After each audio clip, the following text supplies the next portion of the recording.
একদিকে শুধু তোমার জন্য ধারাবাহিকে রাহুল অর্থাৎ অভিনেতা শুভ্রজিৎ সাহা, ওদিকে জনপ্রিয় অভিনেত্রী মধুমিতা সরকার। দুজনেই তো বাংলা টেলিভিশনের দর্শকদের খুবই প্রিয়, আর এবার তাদেরই নতুন ধারাবাহিকের খবর সামনে আসছে।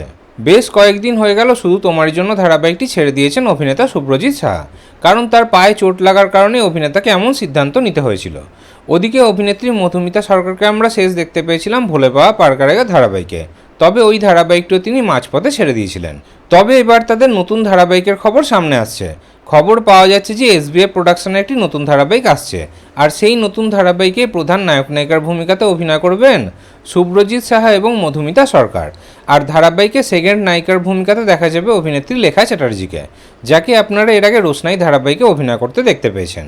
সোশ্যাল মিডিয়া এবং নিউজ পোর্টালে তো এইরকম খবরই ঘুরছে। কিছু জায়গায় বলা হচ্ছে যে তাদের নতুন ধারাবাহিকটি নাকি স্টার জলসায় আসছে, আবার কিছু ধারাবাহিকে বলা হচ্ছে যে তাদের এই নতুন ধারাবাহিকটি জি বাংলায় আসছে। কিন্তু তাদের এই নতুন ধারাবাহিকটি কোন চ্যানেলে আসছে সেই প্রশ্নের উত্তর জানার জন্য একটি জনপ্রিয় সংবাদ মাধ্যম অভিনেত্রী মধুমিতা সরকারের সঙ্গে যোগাযোগ করেছিল। অভিনেত্রী মধুমিতা সরকার সেই সংবাদ মাধ্যমের কাছে এই খবরটি শুনে খুবই অবাক হয়ে যান।